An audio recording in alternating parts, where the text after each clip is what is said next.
अस्सलामुअलैकुम जी प्यारे लोगों, क्या हाल चाल है आप सबके। उम्मीद करती हूँ कि अल्लाह के फ़ज़ल से सब ठीक होंगे। मैं भी अल्हम्दुलिल्लाह अल्लाह के फ़ज़ल से और आप लोगों की दुआओं से बिल्कुल ठीक हूँ।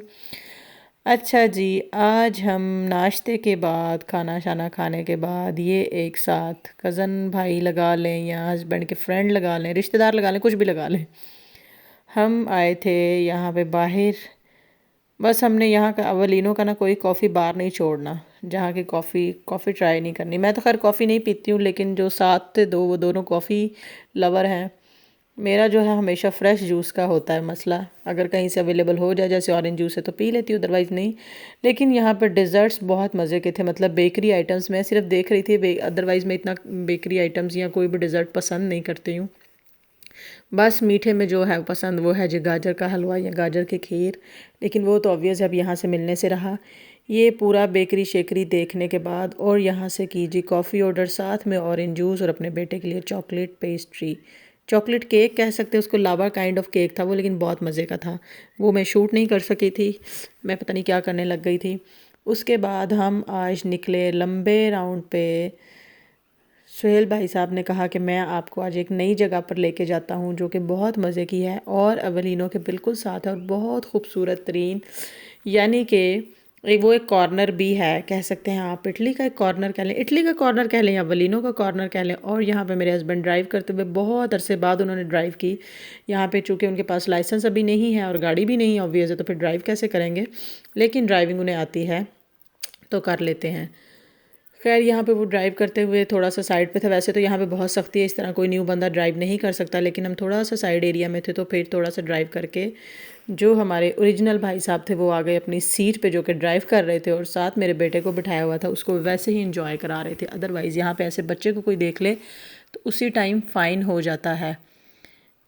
तकरीबन हम आधा घंटा पौने घंटे की ड्राइव के बाद ये हम पहुँचे जी तोफू विलेज, जहाँ पे हमें आना था, हमारा फाइनल डेस्टिनेशन। ये इतना खूबसूरत है, तो ये विलेज है, कहते हैं इसको ये गांव है, लेकिन गांव जैसी यहाँ पे कोई बात नहीं। वो ऐसे नहीं है जैसे हमारे एशिया में गांव होते हैं कि बिल्कुल ही गांव होते हैं। ये शहरों से भी बढ़कर खूबसूरत होते हैं, बस इतना मसला होता है कि ट्रांसपोर्टेशन नहीं है। यहाँ पे ज़्यादातर वो लोग रहते हैं जिनके पास अपनी पर्सनल जो है वो ट्रांसपोर्टेशन होती है, व्हीकल्स होती हैं, गाड़ियाँ होती हैं, तो वो लोग यहाँ पे रहते हैं। अदरवाइज़ यहाँ पे घर खूबसूरत होते हैं, फैसिलिटीज़ सारी होती हैं, लेकिन सिर्फ वो है कि ट्रांसपोर्ट नहीं होती। और जैसे सेंटर में होता है ना कि ये लिडल पेनी मार्केट्स और ये सब कुछ होता है, ये इस तरह नहीं होता। यहाँ पर आकर हम आए ऊपर पहाड़ की तरफ, क्योंकि ये पूरा पहाड़ों में घिरा हुआ था। वैसे तो अवलिनो भी पहाड़ों में है, लेकिन अवलिनो में जो है ना वो बिल्कुल सेंटर में सारी बिल्डिंग्स और साइड पे पहाड़ है, लेकिन इसमें जो है वो पहाड़ के ऊपर बिल्डिंग्स थी। तो वो रास्ता भी इसी तरह था, बहुत ज़्यादा चढ़ाई वाला। तो हम ये पहले एक जगह पे आए, यहाँ से पूरा ऊपर आकर हम चारों तरफ से देख रहे थे और इतना खूबसूरत नज़ारा था, इतना खूबसूरत। एक तरफ पूरा गांव, मतलब पूरे वो सारे मकान, एक तरफ सारी खेती बाड़ी और एक तरफ जो था जी वो पहाड़ ही पहाड़ थे।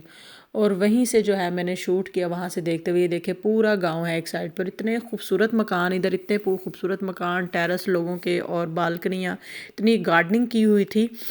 मतलब ऐसी जगह पे दिल करता है कि आपका घर हो जहाँ पे कुदरत के नज़ारे भी हों। ये देखे सामने से दरिया बहता हुआ, इतना प्यारा लग रहा था। मैंने जूम करके देखा, वैसे तो मैं काफ़ी दूर थी इससे, लेकिन जूम किया तो वो सामने आना शुरू हो गया और सारे चारों तरफ पहाड़ और उसके बाद फिर गांव सारा बसा हुआ। जितनी यहाँ पे गर्मी होती है उतनी ही फिर ठंड होती है, क्योंकि जितनी आप ऊंचाई पे जाओ गर्मी भी उतनी ज़्यादा फील होती है और सर्दी भी उतनी ज़्यादा फील होती है।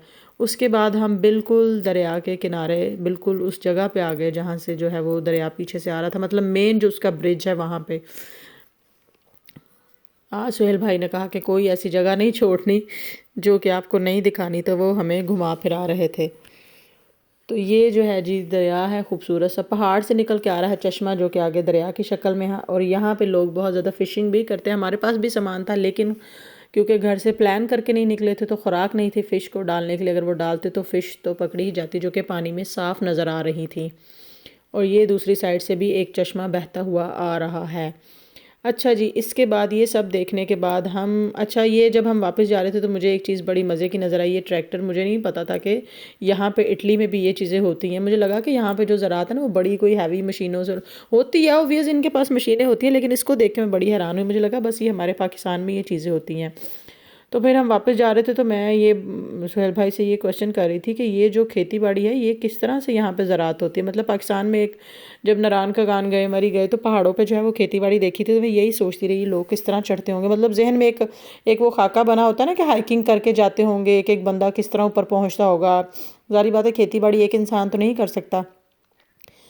खैर ये हमें इस जगह पे ले आया। अच्छा, तोफ़ू की ख़ास बात ये है कि ये इटली का वो गांव है जिसमें सबसे ज़्यादा वाइन बनती है, यानी कि पूरे इटली में सबसे ज़्यादा शराब यहाँ पे बनाई जाती है। वैसे तो ये कोई ऐसी ख़ास दिखाने वाली बात नहीं, लेकिन नॉलेज के लिए इजाफे वाली बात ही है। और यहाँ पे सबसे ज़्यादा अंगूर की काश्तकारी होती है, चाहे वो रेड ग्रेप्स हों, ब्लैक ग्रेप्स हों या ग्रीन ग्रेप्स हों।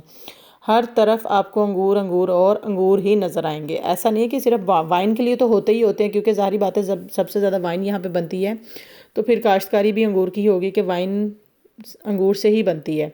लेकिन ऑब्वियस है ये मार्केट में भी जाते हैं एज अ फ्रूट के तौर पे लोग खाते हैं, लेकिन वाइन के लिए यहाँ पे सबसे ज़्यादा काश्तकारी होती है। और यहाँ पे जितनी भी खेती बाड़ी होती है, जितनी भी ज़राअत होती है, अच्छी स्टेबल तरीके से रोड बनी हुई हैं, कारपेटेड रोड्स हैं, गाड़ियों के आने जाने का इंतज़ाम है, लोग जाते हैं। ऐसा नहीं है पाकिस्तान में पता नहीं क्या सिस्टम है पहाड़ों पे जाके जो खेती बाड़ी करते हैं, लेकिन यहाँ पे तो दूर से देख के लग रहा था लोग किस तरह जाते होंगे। लेकिन ये पूरा एक रास्ता बना हुआ था, बड़ा अच्छा और साफ़ सुथरा, गाड़ी जा सकती है, कुछ भी जा सकता है। और वहाँ से वापस आते हुए ये एक और चश्मा नज़र आ गया हमें, छोटा सा प्यारा सा बहता हुआ, इतना यख ठंडा पानी इसका। और जब हम नारायण का गान गए थे पाकिस्तान में तो वहाँ पे ऊपर से इतने हैवी चश्मे आ रहे थे और सड़कों पर आके पानी गिरा था और सड़कें टूट रही थी, उससे गाड़ियों के गिरने का भी ख़तरा होता है या स्लिप होने का। लेकिन यहाँ पे ऐसा कुछ नहीं था। अगर चश्मा छोटा था या बड़ा था तो बड़े स्टेबल तरीक़ों से उन्होंने ब्रिज श्रिज बना के नीचे से निकाले हुए थे कि रोड्स को ख़राब ना करे पानी, क्योंकि पानी सबसे ज़्यादा रोड्स को ही ख़राब करता है। वहाँ से हम वापस आते हुए रास्ते में अच्छा एक वाइन फैक्ट्री भी देखी थी, जो कि 375 साल पुरानी वाइन फैक्ट्री थी, जो कि बनी थी 1647 में। मतलब वो बनी थी तो 1647 से अब तक उसके जो हैं वो 375 साल हो गए और अभी तक वो चल रही है। मैं उसको शूट नहीं कर सकी क्योंकि वो मैंने गाड़ी से ही देखी थी, उतरे नहीं थे। लेकिन ये है कि देखें ये तोफ़ू इतना ज़्यादा फेमस है वाइन बनाने में, इतनी इतनी पुरानी फैक्ट्रीज़ हैं जो कि अभी तक चल रही हैं, ये नहीं है कि वो बंद हो गई हैं। तो ये पूरे जितने भी खेत हैं, जितनी भी पूरे पहाड़ों पर है सारी खेती बाड़ी, सारे के सारे ये अंगूर के ही हैं। पूरी सिर्फ अंगूर की काश्तकारी है, हर तरफ जिधर भी नज़र जाती है। इतना खूबसूरत मंजर था, एक तरफ सारी वो ज़राअत है, चाहे वो बेशक अंगूर ही हैं, दूसरी तरफ पहाड़ है, फिर चश्मे बहते हुए, और उन्हीं पहाड़ों के ऊपर एक छोटा सा खूबसूरत सा बसा हुआ गाँव। ये हम बिल्कुल पहाड़ के पीक पे आ गए थे, जो बिल्कुल पीक पे कहते हैं ना, जहाँ से आपको पूरा गांव नज़र आता है, सारे नज़ारे हर तरफ से नज़र आते हैं। तो ये आगे जाके गाड़ी स्टॉप करके फिर उतर के देखा, सारे अंगूरों की ही काश्तकारी थी। हर तरफ अंगूर अंगूर और अंगूर ही नज़र आते हैं। अभी वैसे बेलों पर लगे नहीं थे, पता नहीं वो किस सीज़न में लगते हैं, ये मुझे पता नहीं। ये देखे कितना खूबसूरत मंजर है, हर तरफ पहाड़, एक तरफ खाई गहरी, एक तरफ जो है वो खेती बाड़ी, और इससे पीछे को जो है इतनी ज़्यादा चढ़ाई थी। तो इस चढ़ाइयों के लिए भी इतना कारपेटेड रोड बनाया हुआ है। ज़ाहिर बात है जो आते हैं इटालियन लोग, जिनके ये खेत हैं या गवर्नमेंट के हैं, जो लोग आते हैं यहाँ पे काम करने के लिए, तो फिर उनके लिए कारपेटेड रोड्स थे। और उसके बाद हम थक हार गए, 8:30 हो गए, वापस आए और ये एक पाकिस्तानी न्यू रेस्टोरेंट ओपन हुआ। वैसे तो आज तक मुझे खाना यहाँ का पसंद नहीं आया, टर्किश फूड बहुत ट्राई कर लिया, हर चीज़ ट्राई कर ली, बंगाली फूड भी ट्राई कर लिया। आज ये पाकिस्तानी रेस्टोरेंट नज़र आया, ये मेरा फेवरेट जूस, तो खाना ऑर्डर किया। क्योंकि पाकिस्तानी खाने में खाना जब तक इंसान को मज़ा नहीं आता, जब तक पाकिस्तानी टच ना हो, हमारे मिर्च मसाले वो तड़के शड़के ना हो ना, तो मज़ा नहीं आता। सोचा इनका भी ट्राई कर लें कि इटालियन लोगों के हिसाब से खाना दे रहे हैं या हमारे अपने ही हिसाब से जैसा हम लोग पसंद करते हैं। तो जी हमने इनको ये इनका मेन्यू, अच्छा ये अभी ओपन हुआ है, तो बड़ा प्यारा साफ़ सुथरा छोटा सा बड़ा खूबसूरत कैफ़े, और पाकिस्तानी ही लोग काम कर रहे थे। और सबसे बड़ी बात कि हलाल फूड, आप कुछ भी खाएं, बीफ खाएं, मटन खाएं, चिकन खाएं, जो मर्ज़ी। हमने ऑर्डर किया जी सीख कबाब, इसके साथ ये नान, ये टर्किश स्वीट बकलावा और ये सैलेड मिक्स, और इसके साथ ऑर्डर किया था जी ये टर्किश डोनर, जो कि बहुत मज़े का था। और इसके साथ ये चिकन बर्गर विद ग्रिल्ड कह लें आप, जो बाहर की इसकी ब्रेड थी, ग्रिल्ड ब्रेड, लेकिन बहुत मज़े का था। और जी जब इसके साथ इनके साथ आए जी 3 किस्म के सॉसेज, ये कुछ वाइट सॉस थी मीठी, कुछ येलो थी वो थोड़ी सी नमकीन थी, और रेड चिली सॉस।